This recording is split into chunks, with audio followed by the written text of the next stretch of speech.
सर्वप्रथम सर्वांना श्री स्वामी समर्थ.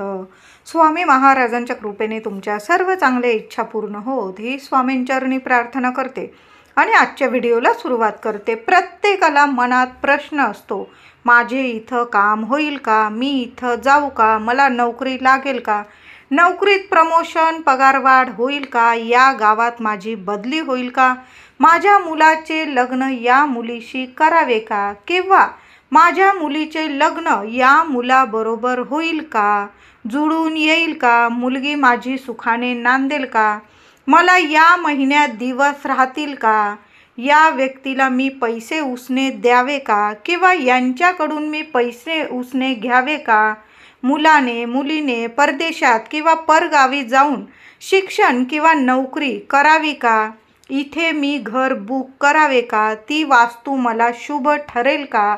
असंख्य लोकांना असंख्य प्रश्न रोज मनात निर्माण होत असतात आणि त्या प्रश्नांवर आपल्याला उत्तरसुद्धा आपली माऊली नक्की मिळवून देत असते. फक्त माऊलीला कौल लावण्याची गरज आहे. योग्य रीतीने योग्य पद्धतीने जर आपण आपल्या स्वामी माऊलीला कौल लावला, लीला विग्रही आहे स्वामी समर्थ महाराज. आपले प्रत्येक प्रश्नाला आपल्याला उत्तर नक्की मिळवून देतात. म्हणजे तुमच्या मनात आहे तेच तुम्हाला उत्तर मिळवून देईल असं नाही. स्वामींना आपल्यासाठी जे योग्य वाटतं, आपल्यासाठी खरोखर दीर्घकाळ टिकणारी जी गोष्ट आहे, आपल्यासाठी कायमस्वरूपी, तीच गोष्ट आपल्याला आपले स्वामी नक्कीच मिळवून देतात. फक्त छान असा कौल लावण्याची, स्वामींना मनापासून कौल लावण्याची गरज असते आणि त्या कौलाला, त्या प्रश्नाला स्वामी नक्की योग्य रीतीने योग्य पद्धतीने स्वामी नक्की आपल्याला प्रश्नाची उत्तरं, सर्व प्रश्नांची उत्तरं नक्कीच मिळवून देतात. स्वामींचे भक्त बाळप्पा महाराज देखील चिठ्ठ्या टाकून स्वामींना आपल्या मनातील प्रश्न विचारत होते. आत्ताच आपण प्रश्न विचारत आहोत स्वामींना चिठ्ठ्या टाकून असं नाही. गेले कित्येक वर्षांपासून, अगदी जुन्या काळापासून स्वामींचे भक्त बाळप्पा महाराज देखील चिठ्ठ्या टाकून स्वामींना आपल्या मनातील प्रश्न विचारत होते. जेव्हा बाळप्पांना स्वामींपासून दूर करण्याच्या हेतूने कापट्य मनाने चोळाप्पांचा जामात प्रयत्न करत होते चिठ्ठ्या टाकून, तेव्हा त्या 2 चिठ्ठी स्वामींपासून बाळप्पाने दूर जावे असं लिहिलं होतं त्यांनी. पण जेव्हा ते कपट युक्तीने बाळप्पांना स्वामींपासून दूर करायला बघत होते, पण जेव्हा चिठ्ठी उघडून बघितली त्यांनी स्वतःच्या हातांनी, त्यात काय लिहिलं होतं तर येथे राहून श्री चाकरी करावी, म्हणजे स्वामी सेवा करावी बाळप्पांनी, असं त्या चिठ्ठीत लिहिलेलं होतं. बघा, चोळाप्पांचा जामात खूप प्रयत्न करत होता की बाळप्पांना स्वामींपासून दूर करावे आणि त्यांनी स्वतः चिठ्ठ्यांमध्ये लिहिलं होतं की स्वामींपासून बाळप्पांनी दूर जावे. पण बघा स्वामींनी कसा चमत्कार केला. त्या चिठ्ठीमध्ये एका चिठ्ठीत लिहिलेलं होतं की श्री चाकरी करावी, म्हणजे स्वामी सेवा बाळप्पांनी इथे राहून करावी. बघा, स्वामी स्वतः जे ठरवतात आपल्यासाठी तेच आपल्याला मिळवून देत असतात. म्हणून कितीही कोणी आपल्या विरोधात असलं तरी एखादी गोष्ट स्वामींना आपल्याला मिळवून द्यायची असते, आपल्यासाठी योग्य असते, ती गोष्ट स्वामी आपल्याला नक्की मिळवून देत असतात आणि आपल्या प्रत्येक प्रश्नाचं उत्तरसुद्धा स्वामी आपल्याला देत असतात. कुठं जायची गरज नाही, आपल्या देवघरातच आपल्याला स्वामी आपल्याला उत्तर मिळवून देत असतात. बऱ्याच लोकांना आपल्या स्वामींना कौल कसा लावायचा हे माहीत असतं आणि चिठ्ठ्या टाकून आपल्या मनातील प्रश्न आपल्या माय माऊलीला स्वामींना कसे विचारायचे हे सुद्धा माहीत असतं. यासाठी आपल्या घरात आपल्या स्वामींचा फोटो किंवा मूर्ती असणं खूप महत्त्वाचं आहे. आपल्या प्रत्येकाच्याच घरात आपल्या स्वामींचा फोटो किंवा मूर्ती असतेच. आपल्याला फोटोसमोर किंवा मूर्तीसमोर ही सेवा करायची आहे. हो, आपली प्रश्न विचारणे आणि आपल्या माय माऊलीकडून आपल्याला योग्य उत्तर मिळवून देणे ही सुद्धा आपल्या स्वामींची एक सेवाच आहे. बघा, आपण स्वामींवर इतका विश्वास ठेवून आपल्या स्वामींना आपण प्रत्येक इच्छा सांगत असतो, प्रत्येक प्रश्नाचं उत्तर मागत असतो, ही सुद्धा आपली स्वामी भक्तीच आहे. का बरं आपण इकडं तिकडं आपल्या प्रश्नांची उत्तरं शोधत बसायचे? आपल्या स्वामींकडं आपण आपल्या प्रश्नांची प्रत्येक उत्तरं मागायची. आपल्याला आपले स्वामी नक्की उत्तर देत असतात. मग समजा की तुमच्या विरोधात स्वामींनी नकार दिला, तर मग रुसू नका, फुगू नका, आपल्या स्वामींवर कधी रागवू नका, कारण आपल्यासाठी योग्य तेच आपले स्वामी आपल्याला मिळवून देत असतात.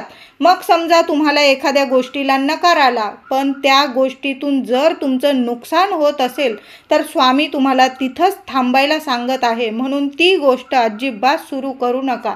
म्हणून स्वामींवर कधी रागवू नका, रुसू नका. आपली माय माऊली आहे, आपल्या मनातलं सगळं स्वामींजवळ बोला, पण आपल्याला योग्य तेच आपले स्वामी आपल्याला मिळवून देत असतात. आता कौल कसा लावायचा? 2 चिठ्ठ्या टाकून आपण कौल कसा लावायचा? तर यासाठी आपल्याला फक्त 2 पेज लागणार आहेत, म्हणजे 2 कागद हवे आहेत आपल्याला.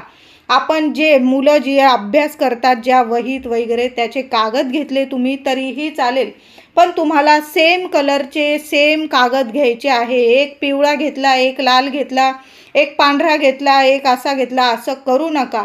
तुम्हाला सेम कागद घ्यायचे आहे, सेम साईजचे सेम कागद घ्यायचे आहे. एकाच वहीचे 2 कागद घ्यायचे आहे. पेन कुठलाही वापरला, अगदी पेन्सिल वापरली तुम्ही लिहायला तरीही चालेल, नियम कुठलाच नाही.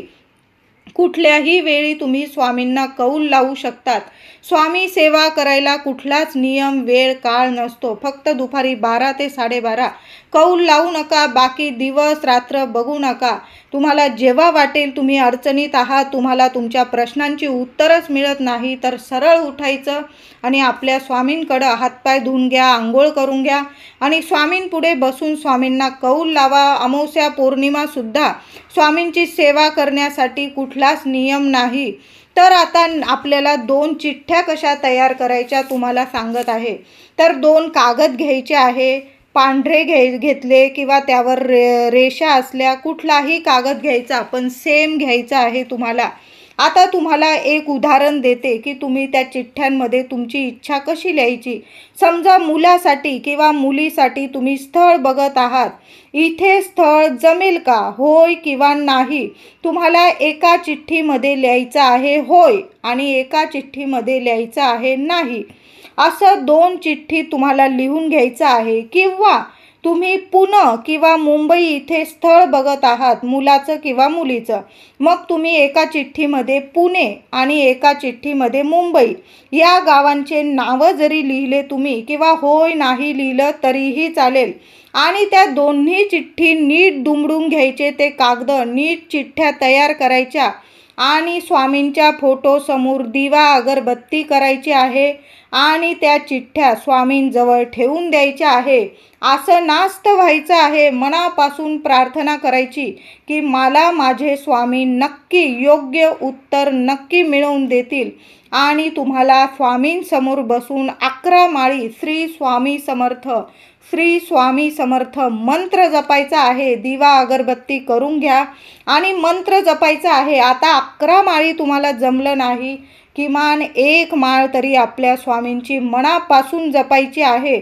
आणि मनात हाच विचार करा. चिठ्ठ्या ठेवल्यानंतर स्वामींच्या चरणी चिठ्ठ्या ठेवायच्या आणि विचार करायचा की माझे स्वामी मला योग्य उत्तर नक्की मिळवून देणार आहे. आणि चिठ्ठ्या ठेवून द्या. थोड्या वेळात तुमची सेवा झाल्यानंतर एखादं लहान मूल असेल तुमच्याकडं, तर त्यातील एक चिठ्ठी त्या मुलाकडून उचलून घ्या. आता लहान लेकरं नसतील, तुम्ही स्वतः जरी एक चिठ्ठी, म्हणूनच आपल्याला सेम चिठ्ठ्या बनवायच्या आहे. इतक्या सेम बनवा की तुम्ही उचलताना म्हणजे तुमच्या मनात जे आहे ती चिठ्ठी तुम्ही उचलाल, अशी चूक करू नका. चिठ्ठ्या नीट टाकायच्या आहे स्वामींकडं. तुम्हाला दिसायला नको की तुम्ही काय लिहिलेलं आहे. अशा सेम चिठ्ठ्या करून स्वामींजवळ ठेवायच्या. मंत्र जपायचा स्वामींचा 11 माळी किंवा 1 माळ तरी जपायचीच आहे. मी म्हणेल 11 माळी मंत्र जपा. मनात इच्छा मागा, स्वामींना प्रार्थना करा. स्वामी तुम्हाला कौलाला उत्तर नक्की देतील. स्वामींना कौल लावून तर बघा, स्वामींना प्रश्न विचारून तर बघा आणि ती चिठ्ठी तुम्हाला उचलून घ्यायची आहे. स्वामींची माळ जपायची आणि स्वामींना मुजरा करायचा आहे आणि मग त्या दोन्ही चिठ्ठ्यांमधून स्वामींजवळून त्यातील एक चिठ्ठी उचलून घ्यायची आहे। तुमच्या घरात जर कोणी लहान लेकरू असेल त्याच्या हातून जरी एक चिठ्ठी उचलून घेतली तरीही तुम्हाला तुमच्या प्रश्नाचं उत्तर स्वामी योग्यच उत्तर आपल्याला मिळवून देणार आहे। मग समजा तुम्ही कुठल्या कामासाठी होय किंवा नाही लिहून त्या चिठ्ठ्यांमध्ये स्वामींजवळ कौल मागितलेला आहे आणि समजा तुम्हाला नाही नकार आलेला असेल स्वामींकडून तर चुकून सुद्धा त्या कामात पाऊल टाकू नका, कारण आपल्यापेक्षा आपल्या स्वामींना आपल्या माय माऊलीला आपली जास्त माहिती असते की आपण या कामात आपल्याला यश मिळेल का किंवा आपल्याला तोटा होणार आहे का। आपल्यापेक्षा आपल्या माऊलीला जास्त माहीत असतं, म्हणून त्या कामात अजिबात पाऊल टाकायचं नाही। आता समजा तुम्हाला होकार आपल्या स्वामींकडून आला, कौल लावलेला आपला होकार जर स्वामींकडून आला त्या चिठ्ठीतून, तर तुम्ही अगदी डोळे झाकून त्या कामाला सुरुवात करा। तुम्हाला यश हमखास नाही 1000% तुम्हाला त्या कामात यश मिळणार आहे। आता तुम्ही मुलींच्या लग्नासाठी स्वामींकडे कौल लावलेला असेल आणि त्या चिठ्ठीतून एक चिठ्ठी तुम्ही उचलली आणि नकार आला असेल स्वामींकडून, तर त्या ठिकाणी लग्न जुळवून काहीच फायदा नाही। आणि समजा स्वामींकडून जर होकार आलेला असेल तर त्या ठिकाणी तुमच्या लेकराचं किंवा मुलाचं किंवा मुलीचं नक्कीच लग्न होणार आहे आणि तुमच्या मुलाचा किंवा मुलीचा संसार अगदी सौख्याने होणार आहे। असा स्वामी आपल्याला इतका छान कौल देता, तुम्ही चिठ्ठ्या टाकून तर बघा। अशा साध्या सोप्या पद्धतीने सुद्धा आपण आपल्या मनातील इच्छा, मनातील प्रश्न आपल्या स्वामींना विचारू शकतो। पण कुठलीही सेवा, कुठलाही कौल लावताना अगदी मनापासून श्रद्धेनेच लावा, नाहीतर तुम्ही तुमच्या विरोधात जर नकार आला, स्वामींनी तुम्हाला नकार दिला चिठ्ठीतून, तर तुम्ही म्हणाल हे काय, मला पटत नाही। अशा गोष्टी कृपया करू नका। नाहीतर मग तुम्ही कौलच लावला नाही, स्वामींना तुमच्या मनातील प्रश्नच विचारले नाही, तर मग उत्तमच होईल। कारण काही वेळा काय होतं, स्वामींनी तुम्हाला चिठ्ठीतून नकार दिला तर मग तुम्ही म्हणाल या गोष्टी मला पटत नाही, आणि समजा अगदी तुम्हाला उत्तर चांगलं आलं, होकार आला तुम्हाला स्वामींकडून, मग तुम्ही स्वामींवर विश्वास ठेवाल। अशा गोष्टी आपल्या स्वामींचरणी तरी करू नये मी तर म्हणेल, कारण आपल्यासाठी योग्य असतं ते स्वामी आपल्याला मिळवून देत असतात। मग होकार असो किंवा नकार असो, आपल्या हिताचंच स्वामी आपल्याला मिळवून देत असतात। म्हणून कुठलीही गोष्ट करताना श्रद्धेने करायची असते। आपल्या देवीला पण, आपल्या कुलदेवीला पण कौल लावला तर श्रद्धेने लावायचा असतो। आपली देवीसुद्धा आपले स्वामीच आहे, आपली कुलदेवी आपले स्वामीच आहे। आपण देवीला सुद्धा कौल लावतो, तो श्रद्धेने लावला तर हमखास आपल्यासाठी जे योग्य आहे आपली कुलदेवीसुद्धा आपल्याला होकार किंवा नकार देतच असते। अगदी तसंच आहे, आपल्या स्वामींना कौल लावला तर अगदी मनापासून श्रद्धेने लावा आणि जे आपल्यासाठी योग्य आहे आपल्याला नक्की मिळवून देतील।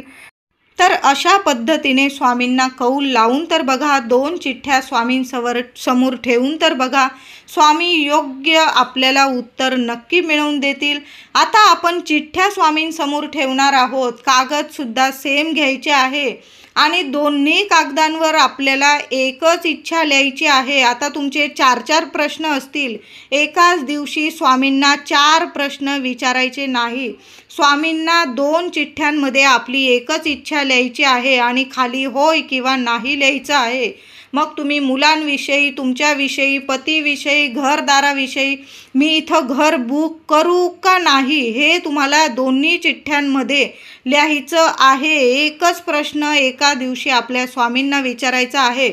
मग दुसऱ्या दिवशी तुम्ही पुन्हा कौल लावला तुमच्या दुसऱ्या प्रश्नासाठी तरीही चालेल, पण प्रत्येक दिवशी आपल्या स्वामींना जर तुम्ही कौल लावत असाल, कुठल्याही कामाला जाताना स्वामींसमोर चिठ्ठ्या ठेवत असाल, तर चिठ्ठीमध्ये एका दिवशी एकच इच्छा लिहायची आहे आपल्या, 4-4 इच्छा लिहू नका।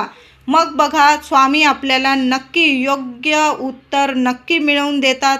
व्हिडिओ आवडला असेल तुम्हाला तर लाईक करा, शेअर करा, चॅनलला कृपया सबस्क्राईब करा। धन्यवाद।